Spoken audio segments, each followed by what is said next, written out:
오늘은 종려주일입니다. 오늘 성경 읽을 때 종려주일이 왜 종려주일인지 내용이 나왔는데 다 이해를 하셨나요? 예수님이 예루살렘으로 들어오실 때 사람들이 종려나무 가지를 들고 흔들면서 환영을 했지요. 그래서 종려주일이다 이렇게 부릅니다. 또 다른 이름이 있는데요, 고난주일입니다. 고난주간이라 그러죠. 오늘 이제 종려주일이기도 하면서 고난주일이기도 한데요. 왜 고난주일입니까? 예수님께서 예루살렘에 들어오셔서 고난을 받으시죠. 겟세마네 동산에서 기도하신 이후에 대제사장들과 또 장로들이 보낸 무리가 와서 예수님을 잡아가지 않습니까? 대제사장의 집에 가서 심문 받으십니다. 그냥 그 이야기 나눈 게 아니에요. 때리고요. 그리고 지금 베드로 통곡교회, 예루살렘에 있는 베드로 통곡교회 가면 예수님이 매달려 있었던 그 자리가 있습니다. 그냥 그렇게 맞는 건 아니고요. 그렇게 심문받지 않을 때 예수님께서 밧줄에 매어서 매달려 계시기도 하고 토굴 같은 토굴에 갇혀 계셨다라는 것을 알 수가 있습니다. 또 고난을 받으셨지요. 로마의 군인들이 예수를 모욕했고 채찍질했고 많은 고통을 당하고 또 십자가에 달려 죽으셨습니다. 6월절이 다가오자 예루살렘에 엄청난 인파가 몰려들었습니다. 유대 역사가 요세푸스는 6월절이 되면 예수님 당시에 약 270만 명의 사람들이 예루살렘으로 왔다라고 기록하고 있고, 또 이들이 갖고 온 양의 수가 약 25만 마리였다라고 기록하고 있습니다. 예수님께서 예루살렘으로 들어왔을 때도 이미 엄청난 수의 사람들이 예루살렘으로 몰려들어 오고 있었을 것입니다. 그 중에 많은 사람들이 예수님에 대한 소문을 들었을 것으로 보입니다. 어떤 소문입니까? 예수라는 사람이 있는데 많은 사람의 병을 고쳤다고 하더라. 눈 앞을 보지 못하는 사람들이 눈을 뜨고 간질병 환자가 그 간질이 낫고 귀신 내쫓기는 그런 일이 있었다고 하더라. 그리고 이전에요, 예수님께서 예루살렘으로 올라오실 때 한 가지 놀라운 일이 있었는데 그것이 무엇인가 하면 죽은 지 나흘 된 나사로를 다시 살리신 일이었습니다. 그것을 사람들은 알고 있었지요. 그래서 예수님을 더 환영을 했습니다. 이들은 종려나무 가지를 들고서 예수님을 환영했는데요, 이렇게 말했지요. 호산나 찬송하리로다 주의 이름으로 오시는 이요. 호산나, 어떤 뜻입니까? 이제 구원하소서, 지금 구원하소서, 그런 의미를 갖고 있습니다. 여러분 기억하시면 좋겠습니다. 호산나는 이제 구원하소서라는 의미를 갖고 있습니다. 왜 유대인들이 이렇게 외쳤습니까? 무엇을 구원해 달라는 것입니까? 이들은요, 바라는 게 있었어요. 지금 우리가 로마의 압제 가운데 있는데 우리를 이 로마의 압제에서부터 해방시켜 달라, 구원해 달라, 그런 의미를 갖고 유대인들은 그렇게 외쳤던 것입니다. 또 하나 이들이 말했던 것이 있는데 그것이 무엇인가 하면 이스라엘의 왕이라고 하는 호칭이었습니다. 예수님을 향해서 이스라엘의 왕이라고 부릅니다. 이들은 정말로 힘이 있는 메시아, 다윗 같은 그런 왕을 원했습니다. 그런데 죽은 사람도 살렸다는 이 사람이 우리의 눈앞에 있으니 이 사람이 왕이 아닌가, 메시아가 아닌가 사람들은 외쳐냈던 것입니다. 그런데 그들의 생각이, 태도가 며칠 만에 완전히 바뀌죠.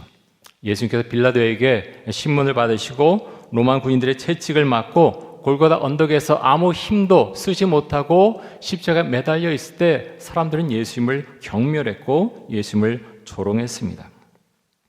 유대인들의 눈에 비친 예수님은 힘이 없고 나약하고 능력도 없는 분이었습니다. 오늘 우리에게 주신 본문 가운데서 저는 몇 가지 질문을 여러분들에게 오늘 드리고자 합니다. 첫 번째는, 여러분은 어떤 기대를 갖고 예수님을 믿고 또 예수님 앞으로 나아가고 있습니까? 어떤 생각 갖고 예수님을 믿고 계십니까? 하는 질문을 드립니다.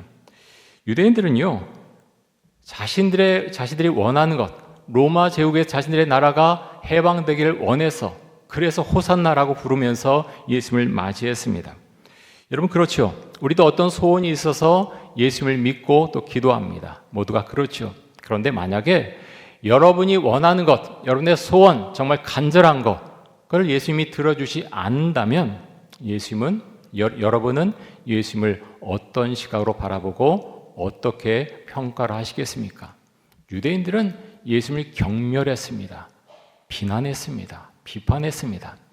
여러분은 여러분이 원하는 것을 내가 그토록 간절히 원하는 소원을 예수님이 들어주지 않으면 여러분은 예수님을 어떻게 받아들이겠습니까? 어떻게 평가하겠습니까? 여러분, 우리는 지금 이 시대, 이 한국 사회, 정말 눈에 보이는 것을 너무너무 중요하게 생각하는 그런 시대를 우리는 살아가고 있습니다. 눈에 보여야 됩니다.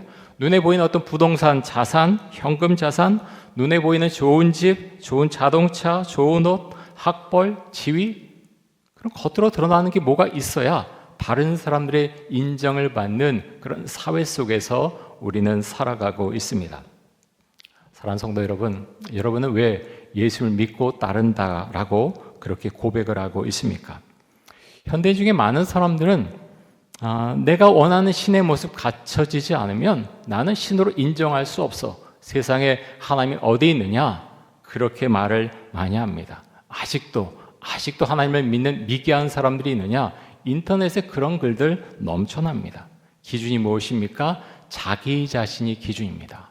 현대 한국 사회를 살아가는 많은 사람들의 기준은요, 나 자신입니다. 내가 가진 지식, 내 계획, 내 소망, 내 야망, 자기 자신이 기준입니다. 그 기준에 부합되지 못하면 신도 다 필요 없습니다. 교회 다 필요 없습니다. 여러분, 우리는 어떤 생각 가운데에서 세상을 살아가고 있습니까? 현대인들은 겉으로 보면 참 강하죠. 하지만 내가 이런 어떤 성공, 그것이 무너지면요, 여지없이 무너지는 것이 현대인의 모습입니다. 그래서 그토록 많은 정치인들, 연예인들, 수많은 사람들이 생을 포기하기도 하고 절망과 어둠 가운데로 돼서 살아가는 모습을 보여주고 있습니다. 여러분, 사람은요, 성공해도 다 가질 수 없습니다. 성공해서 내가 무엇인가 얻어내고 재벌이 되고 대통령이 돼도 다 가질 수 없다는 거예요. 하나님이 사람을 그렇게 만드셨습니다. 사랑하는 성도 여러분, 우리가 살아가는 이 시대는 어떤 시대입니까? 사사기에 보면 정말 사사기 시대를 표현했는데요, 우리가 사는 시대와 거의 동일한 것 같습니다. 자, 사사기 21장 25절 말씀을 보겠습니다. 우리 같이 한번 읽습니다. 그때 이스라엘에 왕이 없으므로 사람이 각기 자기의 소견에 옳은 대로 행하였더라. 자, 이스라엘에 왕이 없었습니다. 사사들이 다스리던 시대였죠. 근데 사실은 왕이 있었습니다. 누가 왕이십니까? 하나님이 왕이셨죠. 사람들은 그렇게 믿지 않았습니다. 그래서 어떻게 합니까? 자신의 생각, 자신의 소견대로 마음대로 살았다라고 말씀합니다. 우리가 살아가는 현대 한국 사회 똑같지 않습니까? 내 생각 옳은 대로 그렇게 살아가고 있습니다. 자기 중심성이 엄청나게 강한 시대를 우리는 살아가고 있는 것입니다. 여러분 어떠십니까? 하나님이 여러분의 왕이십니까? 여러분의 인생의 주인이십니까? 여러분의 구원자이십니까? 기독교는요, 어찌 보면 사회적으로 이성적이지 않은 그런 질문을 많이 하고요, 내가 그것을 믿느냐? 자꾸 물어봅니다. 그런데 그렇게 할 때 우리의 삶 가운데 자유함이 있고요, 은혜가 임한다라고 성경 분명히 말씀합니다. 자기 마음대로 살아가는 사람들의 특징 중에 하나가 무엇인가 하면 하나님을 경외하지 않는다라는 것입니다. 경외하지 않는다라고 하는 것은 두려워하지 않는다라는 것이요. 사람들은 무엇을 두려워합니까? 요즘 현대 한국 사회를 살아가는 사람들 하나님 두려워하지 않고요, 돈을 두려워합니다. 여러분 그렇지 않습니까? 돈을 두려워합니다. 돈이 없어질까 봐 두려워합니다. 돈을 못 벌까 봐 두려워합니다. 돈이 우상이 되다 보니까 돈 벌 수 있는 것이라면 어떤 것이라도 하려고 합니다. 오늘 말씀에 나오는 바리새인들, 이 바리새인들 겉으로는 하나님을 믿는 사람들이었죠.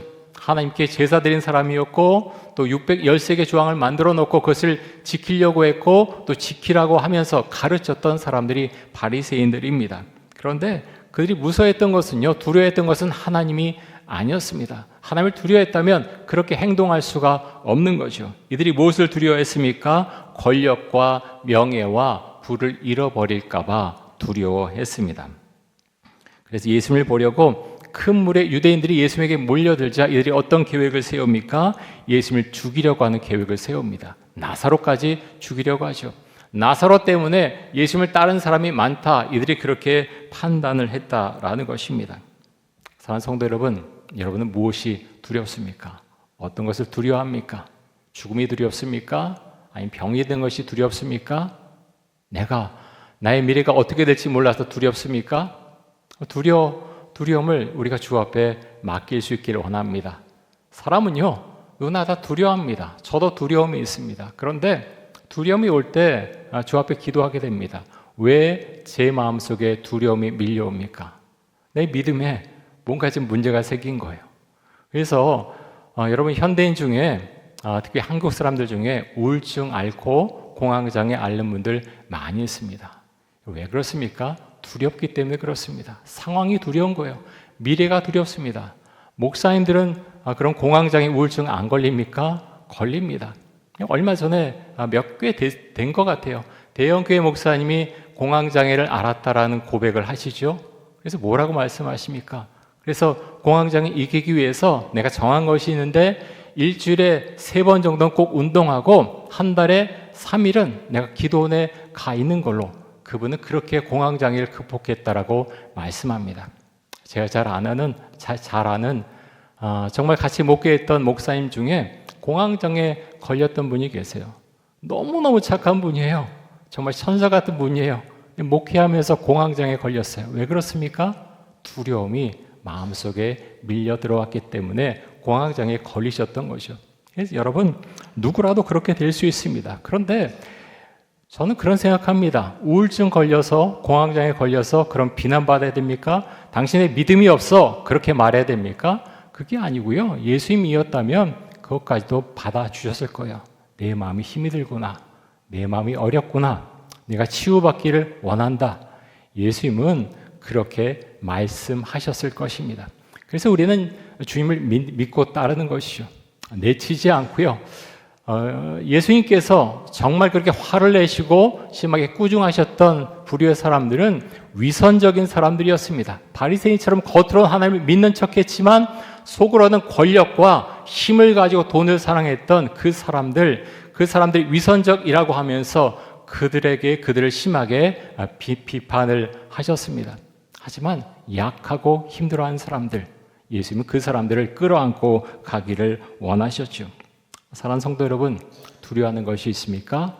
주 앞에 맡깁니다라고 우리가 주 앞에 그렇게 기도할 수 있길 원합니다. 저는 약하고 넘어지지만 그래서 주님 앞에 나아갑니다. 저를 붙잡아 주옵소서. 저를 불쌍히 여겨 주옵소서. 그렇게 주 앞에 나아갔을 때 주님께서 그분을 품어주시고 또 붙들어 주실 줄 믿습니다. 자, 예수님은 나귀 새끼를 타고 예루살렘으로 들어오셨는데요. 자, 요한복음 12장 14절과 15절 보겠습니다. 우리 같이 한번 읽습니다. 예수는 한 어린 나귀를 보고 타시니 이는 기록된 바 시온 따라 두려워하지 말라. 보라 너의 왕이 나귀 새끼를 타고 오신다 함과 같더라. 자, 스가랴 9장 9절에 보면 메시아가 나귀 새끼를 타고 예루살렘으로 들어오실 것이다라고 했는데 그 말씀을 예수님께서 그대로 이루신 것입니다. 성경을 보면 예수님께서 구약의 말씀들을 하나하나 이뤄가시는 것을 볼 수가 있습니다. 좀 더 멋있게 들어오면 어땠을까요? 근데 예수님은 그렇게 하지 않으셨습니다. 백마 타고 들어오지도 않았고 멋진 마차를 타고 들어오지도 않으셨습니다. 나귀 새끼 타고 들어오셨습니다.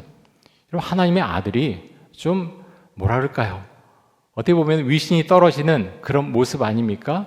근데 예수님은요, 구약의 말씀대로 나귀 새끼를 타고 예루살렘으로 들어오셨습니다.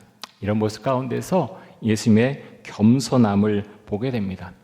하나님의 아들은요, 우리 위에 군림하고 채찍질하는 그런 분이 아니고 우리를 사랑으로 돌봐주시고 겸손과 성경의 모습을 보여주시는 분이 바로 예수님이십니다.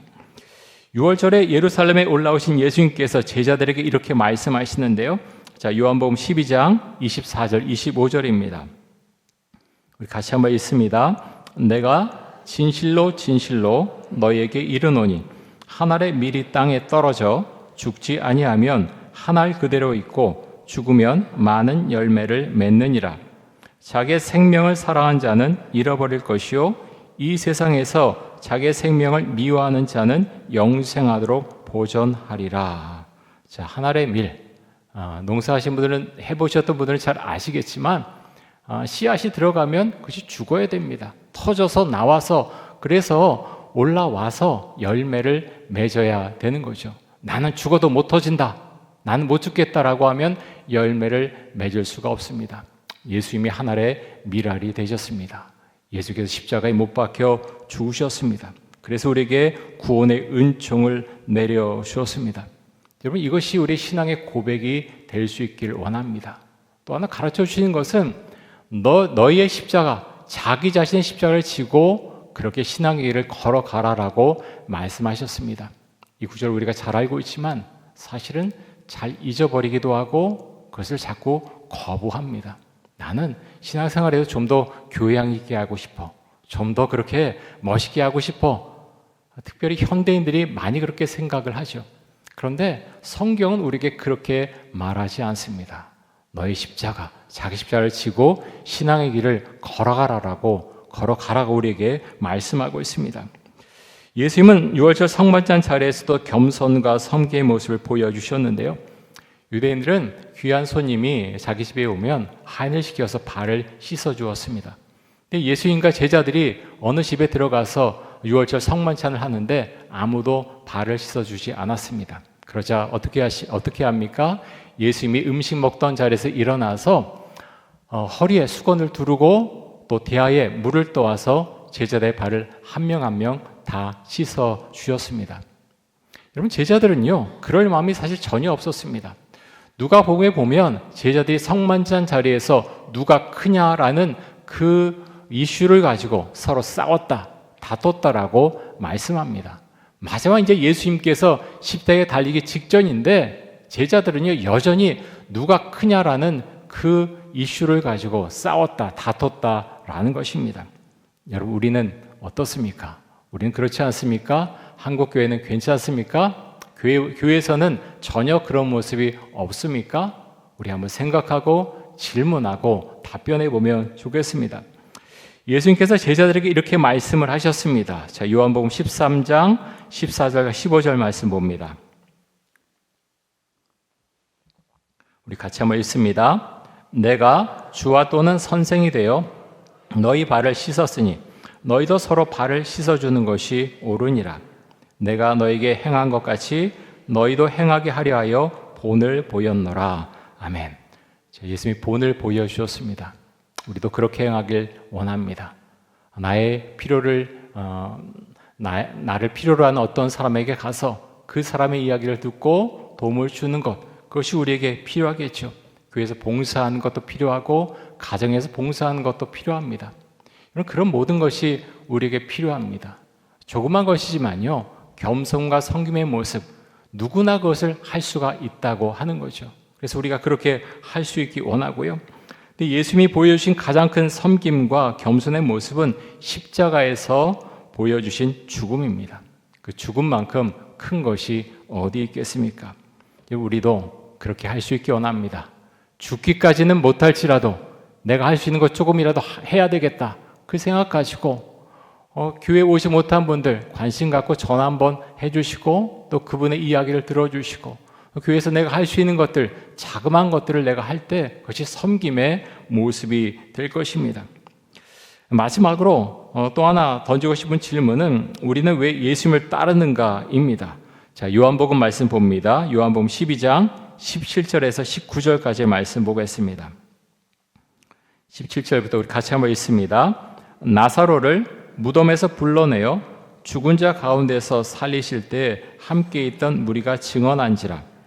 이에 무리가 예수를 맞음은 이 표적 행하심을 들었음이러라. 바리새인들이 서로 말하되 볼지어다, 너희 하는 일이 쓸데없다. 보라, 온 세상이 그를 따르는도다. 바리새인들은 시기하고 질투합니다. 이들 하나님을 믿는다라고 말하죠. 정말 믿습니까? 하나님을 믿는 사람들이 아무 잘못도 없는데 어떻게 예수님을 죽이려고 그렇게 계획하고 모의하고 그렇게 죽음에까지 몰아 넣을 수 있습니까? 이들이 하나님을 두려워합니까? 두려워하지 않습니다. 이들은 현실만을 두려워합니다. 돈과 명예와 권력만을 두려워하죠. 사랑하는 성도 여러분, 우리는 무엇을 두려워하면서 살고 있습니까? 교회 안에는 시기와 질투가 없습니까? 우리 오늘 말씀 보면서 나에게는 얼마만큼의 낮아짐과 겸손한 마음이 있는가? 나의 마음속에는 시기와 질투가 없는가? 우리가 한번 점검해 볼 수 있기를 원합니다. 여러분, 예수님은 사람들이 막 따라오자 정말 기뻐하고 만족하셨을까요? 아마 그렇지 않았을 것입니다. 이들 중에 많은 사람들이 며칠 후에 나를 조롱하고 나를 경멸할 것이라는 것을 예수님은 이미 알고 계셨습니다. 여러분, 바리새인들은 예수님을 향한 악한 의도를 갖고 있었지요. 예수님을 죽이려고 했고 또 예수님을 불편해했습니다. 여러분, 우리가 예수님을 믿고 따른 이유는 무엇입니까? 구원을 받기 위해서이기도 하지만 예수님의 모습을 담고 싶기 때문에 우리는 예수님을 믿고 따라갑니다. 오늘 말씀 가운데 우리가 본 것, 낮아짐과 겸손과 성경의 모습이 우리 삶 가운데 나타날 수 있기를 원합니다. 거창한 것을 우리가 하려고 하지 않았으면 좋겠습니다. 우리 당장 누구를 위해서 죽을 수도 없고요, 무엇인가 거창한 것을 할 필요도 없을 것입니다. 내가 할 수 있는 것, 작은 것, 그것을 가정 안에서 찾고 또 교회 안에서 찾아서 내가 할 수 있는 것들을 우리가 해나갈 수 있으면 좋겠습니다. 여러분, 한국교회가 위기라고 하는데요, 어떤 위기입니까? 물론 지금은 교회 수도 줄어가고 있고요, 교인 수도 줄어가고 있습니다. 근데 진짜 위기는 정말 참된 그리스도인들이 얼마나 되는가 하는 위기가 아닌가 하는 생각합니다. 참 많은 교회가 있고 현대적인 시설, 아주 세련된 어떤 예배 형태, 많은 것들이 있지만 그 가운데 참된 그리스도인들은 얼마나 될까 하는 질문을 던지지 않을 수가 없습니다. 왜 그러냐면 성경을 읽으면 읽을수록 이 시대 이 성경에 나오는 많은 사람들은 정말 믿음의 길을, 자기 십자가를 지고서 그렇게 믿음의 길을 걸어갔기 때문입니다. 이렇게 할 수 있는 사람들이 한국 교회 안에 얼마나 될까요? 이천원 교회 안에 얼마나 될까요? 나는 어떤 믿음을 갖고 있는가? 어떤 따름을 하기를 원하는가? 우리가 이런 본문을 보면서 주 앞에 우리 신앙을 분명히 고백할 수 있기를 원합니다. 우리 함께 기도하겠습니다. 이 시간 기도할 때 예수님을 진정한 나의 왕으로, 메시아로 모시고 살게 하여 주옵소서. 예수님께서 보여주신 낮아짐과 겸손과 성경의 모습을 우리도 할 수 있게 하여 주옵소서. 그리스도의 십자가를 묵상하며 예수님을 생각하고 기도에 집중하는 고난 주간이 되게 하여 주옵소서. 우리 함께 통성으로 기도하겠습니다.